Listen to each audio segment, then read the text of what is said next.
Hello, this is Lucy Fisher for Times Radio. We're joined today by Imran Khan, the former Prime Minister of Pakistan and the country's leading opposition politician. It's been a tempestuous year for the cricket star turned politician, who was removed from power last April following a vote of no confidence, then survived being shot in a shocking assassination attempt last November. He's now facing around 80 charges, including allegations of terrorism and corruption, which he says are a part of a plot by the government to prevent him returning to power in elections this autumn. In recent weeks, a warrant for his arrest has been issued and rescinded, and thousands of his supporters have turned out on the streets in Islamabad, Lahore, Karachi and Peshawar, among other cities in Pakistan, leading to violent clashes with the police. Mr. Khan, thanks for joining Times Radio today. My pleasure. So earlier this week, you addressed your first rally since you were shot 4 times in the leg last autumn, but you spoke to the crowd from a bulletproof box. You believe your life is still in danger? Well, yes, Lucy, not do I believe so. The Interior Minister, he has gone public to say that my life is in danger. But he says it's from some foreign elements, but I know that it is from actually the government itself. There were 3 main people in the government who were responsible, I believe were responsible for my assassination attempt. I predicted that about 6 weeks before the attempt took place. So they're still sitting in government. They've sabotaged the inquiry report because it was implicating them. And I think that they're more threatened than ever because they feel, since my party is now overwhelmingly favored to win the elections, they feel that they feel more threatened, and they feel that if I come back to power, then I would hold them accountable. Well, there's a lot to unpack there. If I may, just to start with, go back to November the 3rd last year, when the assassination attempt took place. Can you tell our listeners, has anyone involved in that attack been brought to justice? And how has your recovery and the recovery of some of your supporters gone since then? Well, you know, Lucy, there was threat to my life, and I went on public claiming that how they would try to assassinate me, that they would palm it off on a religious fanatic who would claim that I had committed blasphemy. And how did I know that? Because 3.5 years I was in power, and I had, obviously, the intelligence agencies were working with me. So I got information from within the agencies that this is what they were planning to do. I went public, and according to the script, that's exactly what they did. They palmed it off on a religious fanatic who shot, who shot at me, and a lot of 12 of our people got injured. But fortunately, there was one bystander who saw him pull out the gun, and just in the nick of time, he put his hand on the gun. So rather than hitting us on the top body, the bullets hit us on the legs. But there were 2 other shooters. And this was confirmed by the Joint Investigating Committee, which came up with forensics and eyewitnesses and confirmed that there were 3 shooters. So after that, the powerful quarters, because there was the intelligence agency general who was involved in this, I nominated him. The Interior Minister, who recently again has made a statement that it's either us or, something like about, either it was us or them, or some stupid statement he's made. And then, of course, the Prime Minister. All of them have been involved in extrajudicial killing, and there's a record about them. So they were still sitting in power, and they sabotaged the findings of the Joint Investigative Committee. Now, since they are still in power, and since my party has won 30 by-elections out of 37 in the last few months, they know that we are favorites to win the elections, and therefore my life is, more at risk now because they're petrified that I would be back in power. Well, certainly some of the language used by the Interior Minister describing you as an enemy and incurable must scare you, I'm sure. Your allies have raised concerns about the disappearance this month of a member of your social media team. Explain what you believe or suspect has happened to him. Well, Lucy, what's happened is that since we were deposed from power, and that this was the person behind it was the army chief. As you know, the establishment is all powerful with the intelligence agencies. So he was the one who who was behind the plot, but he co-opted the guys who are in power right now, these 12-party alliance. So since then, what they hoped was that my party would just sort of wither away, because once a party is out of power, people turn their backs on it. But for the first time in our history, something unprecedented happened. Hundreds and thousands of people came out on the 10th of April. My government was removed on the 9th, 10th of April. Hundreds and thousands of people came out on the streets. Now, when that happened, everyone was taken by shock, including the establishment. So rather than the popularity going down, with time, my popularity and my party soared to heights which no party in Pakistan's history is as popular as my party PTI is right now. Therefore, that's when this plot was hatched to have me removed. And, us winning 30 out of 37 by-elections meant that my life was even more in danger as time went on, because elections are due.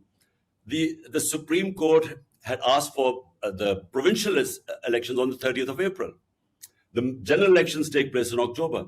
Now, they're all scared that in these two provincial elections on the 30th, we would win. So they're challenging in the Supreme Court right now. They're scared of elections. And so the two are related. The threat to my life and elections and coming to power are all related. Well, certainly, just for listeners and viewers not aware, Pakistan is having a big set of elections this autumn. Of course, you may not be allowed to stand, Mr. Khan, if you are convicted on some of the charges which you are currently accused. This includes corruption, the suggestion that you sold state gifts while in office and hid your assets, and more recently, charges of terrorism. What's your response to these allegations? Well, Lucy, let me just put the record straight. There are 140 cases against me right now, which include blasphemy, which includes sedition, which includes 40 cases of terrorism. 40 cases. Now remember, this country has known me for 50 years. I'm probably the longest known Pakistani and the well-known Pakistani, in 5 decades. So no one believes that I have broken the law, because I've never broken the law in my life. In fact, my movement is called Movement for Justice, Rule of Law. So none of all these cases, whenever they go to a trial court, I get bail because there's nothing in the cases. I mean, for instance, I'm accused of terrorism. Now, how am I accused? Some party members do a peaceful demonstration outside the election commission. I'm sitting in another city and I'm charged with terrorism. Or I go and make a court appearance. And so there are a lot of followers there. We go in and come out, and there are 3 terrorism cases. So no one believes this. And whenever it goes to court, they get set aside. So your contention is that these are politically motivated cases brought against you? Look, Lucy, never in our history has anyone had 140 cases against me. And the rate it's going, I'm soon about to score my double century. The problem is that, the cases they are slapping against me, no one believes them. Now, for instance, the so-called corruption case, what is it? For 70 years, the law in Pakistan is that whether it's the prime minister, the ministers, or any generals, whenever they get a gift, it has to go to something what is called Tosha Khana. There, they decide the value of the gift. Then they give you an opportunity. Do you want to retain it? If you retain it, in the past, it used to be 20%. You used to pay and you used to take the gift. Mm-hmm. Now, in my time, it was 50%. So this is the law. Everything is on record. So whenever this case goes into court, this will be again dismissed.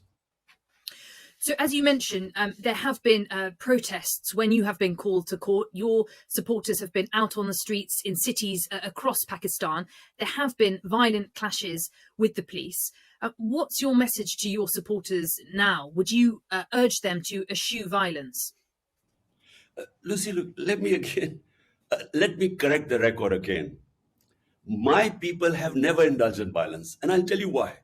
A party that wants elections does not want violence, because violence is one thing that would delay the elections. Now, we've been asking for elections. The government parties do not want elections. So they have been blaming security. One is lack of funds and the other is security situation for delaying the elections. Now, if we were indulging in violence, we would actually be helping the government's narrative about lack of security. So my people have always been told that we do not want to have any clash or any violence. Now, you talked about my social media active, the guy who was my advisor, Azhar Mashwani, then our social media head in the southern province of Sindh. They have both been abducted. We do not know their whereabouts. They have disappeared for 7 days. But this is not the only situation. In the last 7 months, my chief of staff was abducted. He faced custodial torture. He was stripped naked. He was tortured. He was a professor from the US, who came back to help me. Then my Senator Azam Swati, this is all on media, you can Google it. He was picked up for tweeting. He made one tweet against General Bajwa. And on that tweet, they picked him up. They beat him in front of his grandchildren first. Then they took him to another place where they again stripped him naked. They tortured him. And this is all documented. So why are the supporters worried when the police comes with an illegal? There was no arrest warrant. This was an abduction. They all came to pick me up. The supporters were worried that I would again disappear, abducted and tortured. So this is and then they know that these are the same people who tried to kill me. Hence, you see the worry amongst my supporters. They have never attacked the police. The police attacked my house with an illegal arrest. They came to pick me up. And from 3 sides, there were rangers, there were police, there was an armored car. For 24 hours, my house was under attack. And what you saw, what you call violence, when the police attacked them with tear gas shelling and pellet guns and God knows what, this water cannon with chemicals, there was resistance. And why was there resistance? By the way, there were 3 times I told my supporters, look, I'm going to go and give myself up. They would not allow me to give myself up because they were all scared that they would either kill me in prison or they would just, there are so many cases, they would just keep me for months. So there is no confidence in the government right now amongst my supporters. But they do not go and attack the police. In fact, 2,000 of my supporters are in jail right now. Our social media people have been picked up. If you look at what has happened to the media, there's a total clampdown on media. There's a blackout. The only reason they're going after social media because the mainstream media has blacked me out. And so social media is what now they're cracking down so that I have no visibility at all. Mm-hmm. And Mr. Khan, what happens next? As you say, I'm speaking to you as you are in your residence in Lahore. Your supporters have been mounting this defence of you when the police have arrived in recent days to try and pick you up or speak with you. What happens next? Are you going to have to rely on your supporters indefinitely until the elections to defend you in this way? Well, look, the reason why these supporters, while this whole thing happened was when the police came to pick me up, they asked them, why have you come to pick me up? And they came up with this warrant that they wanted to produce me in court. But the law says that when I gave them an assurity, my lawyer gave them a surety guarantee that I would appear in the court, they can't. The law is very clear. There's section 76 of the law, which says if you give them an assurity guarantee, they can't pick you up. And as it happened, I went and appeared in front of the court on that date. Okay. So they knew that this was what they were doing was abduction. That's why there was resistance. But, what do I tell my supporters? That it is in our interest that there's no violence because we want elections. It is in the interest of the government, which is trying to bring the security situation as an excuse to run away from the elections.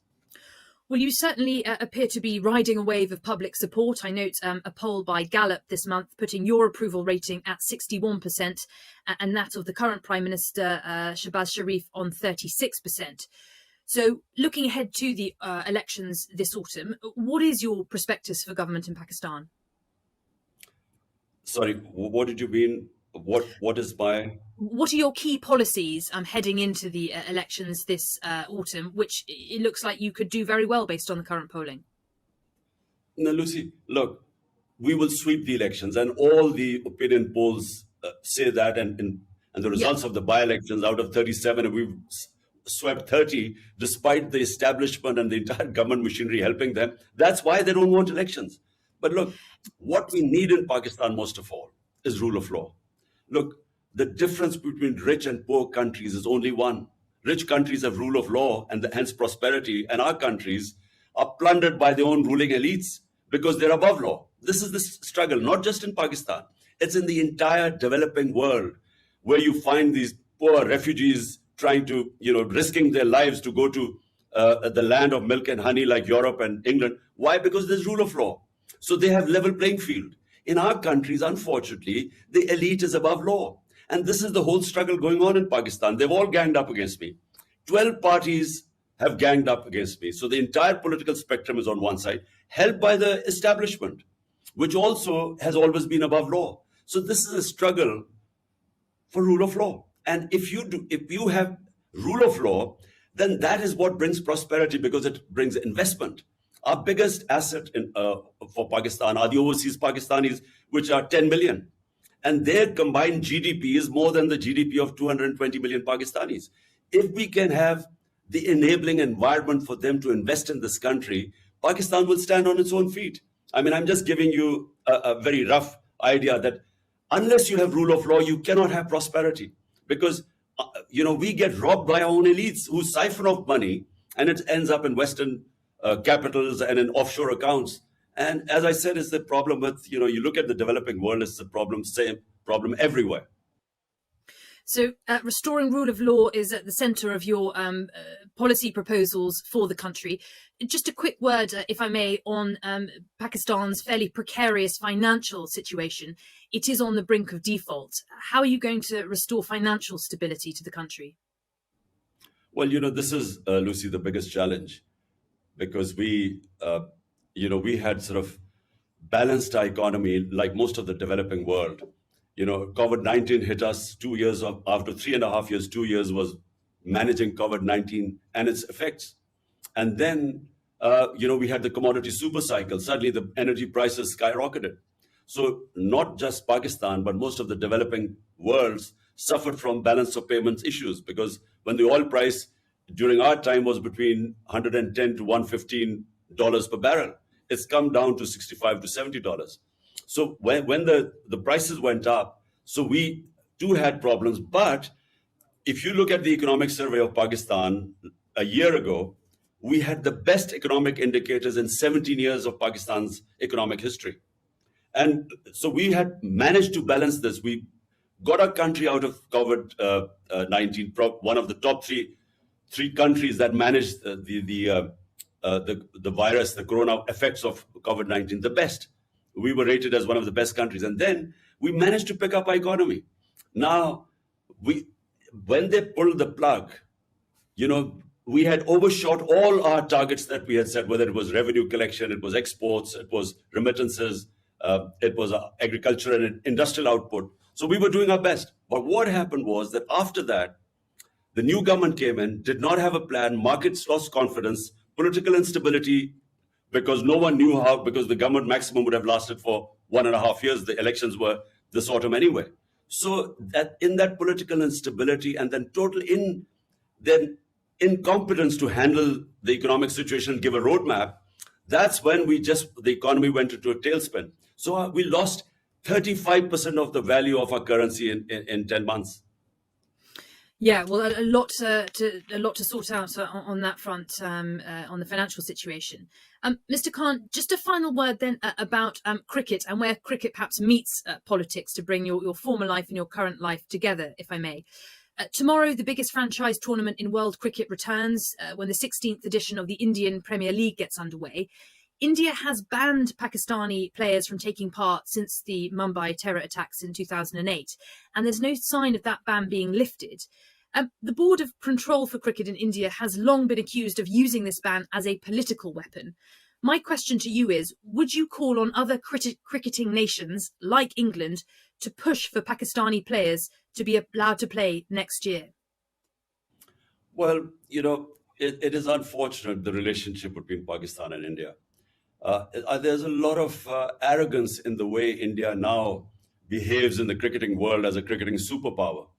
And because of their ability to generate a lot of funds, a lot more than any other country, I think they almost dictate now, as a sort of the arrogance of a superpower of, who they should play and who they shouldn't. And I find it strange that the Indian Cricket Board would take it out on the Pakistan cricket players. It just reeks of arrogance. But Pakistan has now very good quality Super League too. And, foreign players come to Pakistan And I think that, why, if India doesn't allow Pakistan players, so be it. Pakistan should, we have an excellent a clutch of young cricketers coming up. And so we shouldn't worry about it. And of course, back in the day, you used to play for Sussex and I believe for Worcestershire. Have you, by chance, caught the current racism scandal that has beset English cricket? Look, I haven't had much time to watch cricket. To follow that. My life has sort of, hasn't given me the spare time in the last 4 years. But I read about the Yorkshire racism scandal. And look, from the time I started, and I started in 1971 as a teenager. And from that time to when I was finishing cricket in the sort of mid 80s, I saw a change take place in England. There was a lot of open racism in English cricket, in county cricket when I started. And by the end of my career, somehow, if there was racism, it went undercover. You did not have overt racism by the time I finished in the sort of mid to late 80s. But when I started off, I mean, there were all the time racist remarks on the cricket field. It was, even the Pakistanis, especially in the north of England, would suffer racism. There were these skinheads who were very, anyone was a Paki and they would abuse you in the streets. So it gradually began to change. And, by the time I finished, there was much less racism. Well, I'm glad to hear it diminished during your time playing cricket. Clearly, it seems from the latest scandal, there is still some way to go, but thank you for commenting on that. That's all we've got time for today. Imran Khan, former Prime Minister of Pakistan and cricketing star, thank you so much for joining Times Radio. My pleasure, Lucy. Thank you.